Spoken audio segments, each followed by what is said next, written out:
2025 లేదా 26లో డిగ్రీ లేదా బీటెక్ చదివారా? సాఫ్ట్‌వేర్ జాబ్ కోసం ఎదురు చూస్తున్నారా? అయితే కోడ్ జ్ఞాన్ 100 డేస్ కోర్సులో చేరండి, జాబ్ సాధించండి.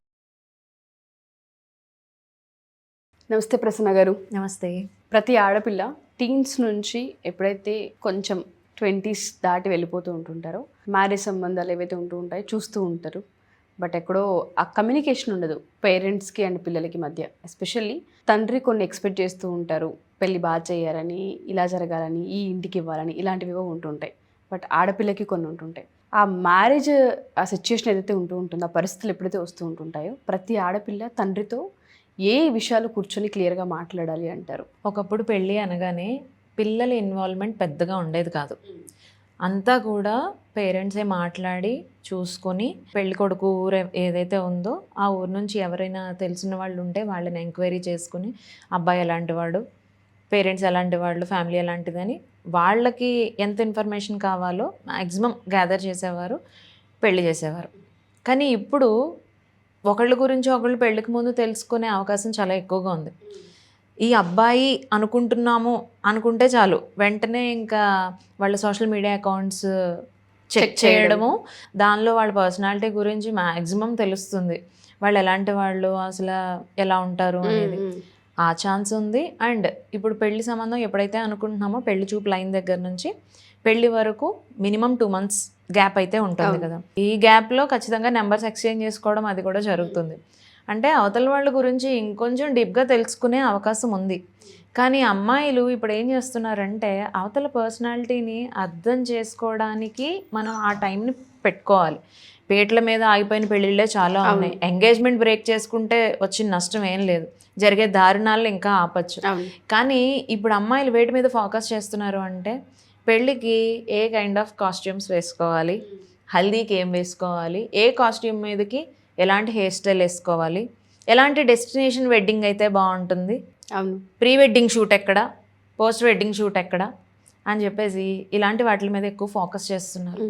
అండ్ 1 year గడుస్తుంది, కనీసం ఆ ఆల్బమ్ ఇంటికి వచ్చే వరకు వీళ్ళిద్దరు కలిసి ఉండట్లేదు. చాలా మ్యారేజెస్ ఇలాగే అవుతున్నాయి. ఇక్కడ వాళ్ళు చేయాల్సింది ఏంటి, వాళ్ళ కెరీర్ గురించి ప్లాన్ చేసుకోవాలి. ఆ అవతల వాడి పర్సనాలిటీ ఏంటి అనేది అర్థం చేసుకోవడానికి అమ్మాయిలకైనా అబ్బాయిలకైనా అదొక మంచి టైం. అది అవతల వాడి హాబీస్ ఏంటి, వాళ్ళ ఇంట్రెస్ట్లు ఏంటి, అసలు మనకి సపోర్ట్ దొరుకుతుందా లేదా అనేది ఆ టైంలో అర్థమవుతుంది. కానీ అవసరం లేని విషయాల మీద ఎక్కువ ఫోకస్ చేయడం వల్ల పెళ్ళి తర్వాత ఇలాంటివి జరుగుతున్నాయి. చివరికి ఆ ఆల్బమ్ మిగులుతుంది. రిలేషన్షిప్ అనేవి ఎక్కడా కూడా మ్యాక్సిమం కొలాప్స్ అయిపోతున్నాయి. అసలు అమ్మాయి పెళ్లి సంబంధం చూస్తున్నారు అనే టాపిక్ ఇంట్లో డిస్కస్ చేస్తున్నారు అనేటప్పుడు ఫస్ట్ అమ్మాయి పేరెంట్స్తో డిస్కస్ చేయాల్సింది ఏంటి అంటే తన కెరీర్ గురించి తనకు ఎలాంటి థాట్స్ ఉన్నాయి, తన గోల్స్ గురించి తను ఎంత క్లారిటీగా ఉంది, తన ఫ్యూచర్ ప్లాన్స్ ఏంటి అనే విషయాలన్నీ కూడా ఫస్ట్ పేరెంట్స్తో డిస్కస్ చేయాలి. తన హయ్యర్ స్టడీస్ ఏదైనా చదువుకోవాలి అనుకుంటే కనుక దానికి అవతల వాళ్ళు పర్మిషన్ ఇస్తారా, ఇవ్వరా? ఎందుకు అంటే అమ్మాయి ఉమెన్ షుడ్ బి ఇండిపెండెంట్ అని, ఫినాన్షియల్లీ స్ట్రాంగ్ అని చెప్తూ ఉంటారు చాలామంది.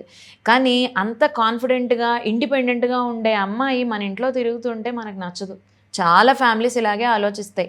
అటు హస్బెండ్ అయినా ఇటు అత్త మామలైనా కూడా ఈ రోజుల్లో కూడా ఇలాంటి వాళ్ళు ఉన్నారు. అందుకనే మనం చూస్తున్నాం. అమ్మాయి ఫర్ యువర్ కైండ్ ఇన్ఫర్మేషన్, ఇక్కడ చదువుకున్నాము అనే వెర్రవీగే తనంతో అమ్మాయిలకు అతి తెలివి ఎక్కువైపోయి పెళ్లి చేసుకుని వెళ్ళిన తర్వాత ఆ ఇంటిని ఏలాలి అనే ఉద్దేశంతో ఈ అమ్మాయి ఓవర్ కాన్ఫిడెన్స్ని, తనకున్న డామినెన్స్ని అంతా కూడా వాళ్ళ మీద చూపించి అక్కడ ఉన్న రిలేషన్షిప్స్ని డిస్టర్బ్ చేయడము, అబ్బాయిని వాళ్ళ అమ్మ నాన్నల నుంచి దూరం తీసుకొచ్చేసి ఆ అబ్బాయిని ఒక్కడిని ఎమోషనల్గా టార్గెట్ చేసి ఏడిపించడము, ఇలాంటివి చాలామంది అమ్మాయిలు చేస్తున్నారు. బట్ అలాంటి వజ్రాల గురించి మనం ఇప్పుడు మాట్లాడుకోవట్లేదు.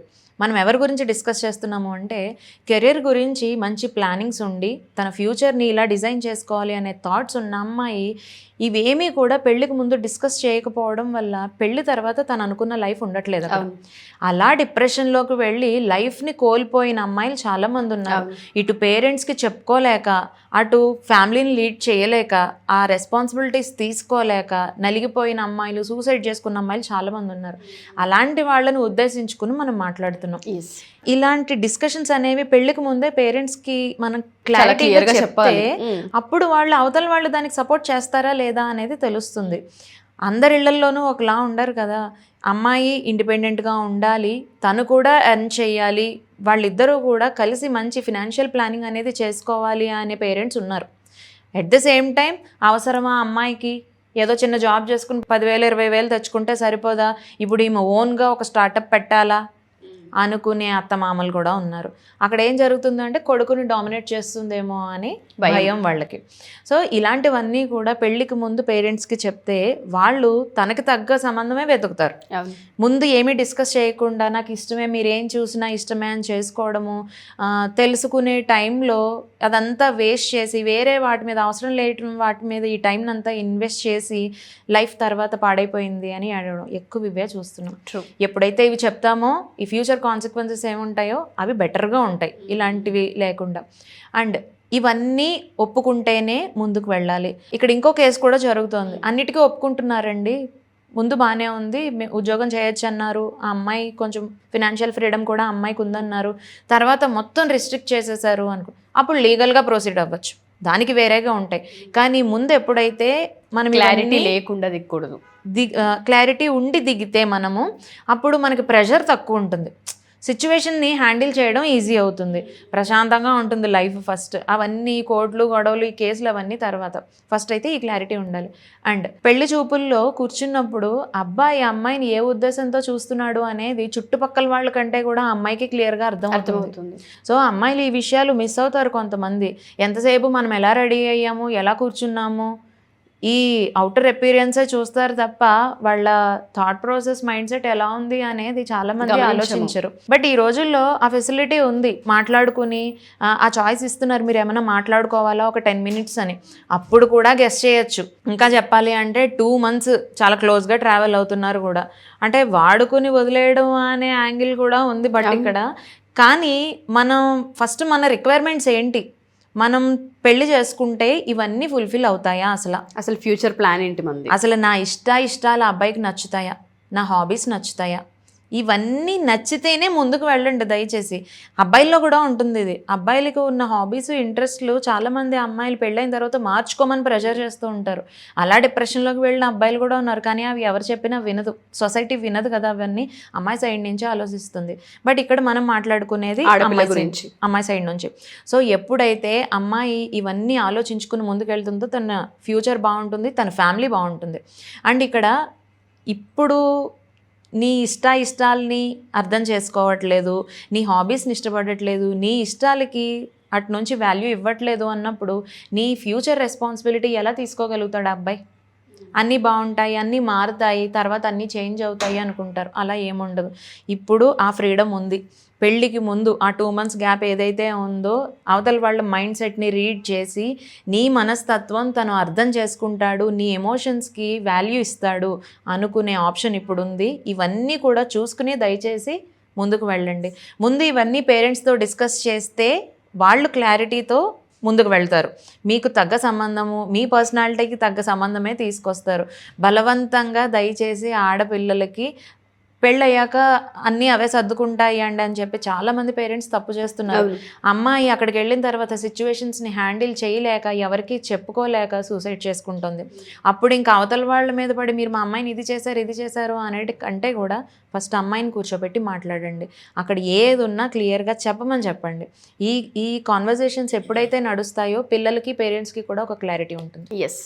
సో ఆడపిల్ల పెళ్ళికి ప్రిపేర్ అవుతున్నప్పుడు తండ్రితో కొన్ని విషయాలు అనేవి చాలా క్లియర్గా చెప్పాలి. అది ఎడ్యుకేషన్, ఫినాన్షియల్, జాబ్, ఆ సెక్యూరిటీ, ఆ సేఫ్టీ, అటు సైడ్ నుంచి ఆ సపోర్ట్ మనకు ఉంటుంది అన్నప్పుడు మాత్రమే నేను ముందుకెళ్తానన్న పాయింట్ ఎప్పుడైతే రేస్ చేస్తూ ఉంటుంటారో ఫ్యూచర్ కాన్సిక్వెన్సెస్ ఏదొచ్చినా మన వైపు ఒక క్లారిటీ ఉండే అవకాశం ఉంటుంది. అండ్ డిస్టర్బెన్సెస్ లేకుండా సైకలాజికల్గా ఇబ్బంది పడకుండా ఉండే అవకాశం కూడా ఉంటుంది. చాలామంది పేరెంట్స్ ఇది టీన్స్ అయిపోయిన తర్వాత ఒక ఏజ్ వచ్చిన తర్వాత మేము పెళ్లి సంబంధాలు అనుకున్నామండి, బట్ అమ్మాయి ఎందుకో దేనికి నో చెప్పట్లేదు, దేనికి ఎస్ చెప్పట్లేదు, చాలా మౌనంగా ఉంటుంది, సైలెంట్గా ఉంటుంది, పెళ్ళి అంటేనే ఒపీనియన్ లేనట్టుగా బిహేవ్ చేస్తుందని కూడా చెప్తూ ఉంటుంటారు. ఇలా బిహేవియర్కి సంబంధించి ఏ చిన్న ఇష్యూస్ ఉన్నా సరే మనం డీల్ చేయొచ్చు అంటారా? మనం మాట్లాడే అవకాశం ఉంటుందా వాళ్ళతో? డెఫినెట్గా ఉంటుంది. పెళ్ళి ఈడికి వచ్చిన అమ్మాయికి పేరెంట్స్కి చెప్పుకోలేని కొన్ని డౌట్స్ ఉంటాయి.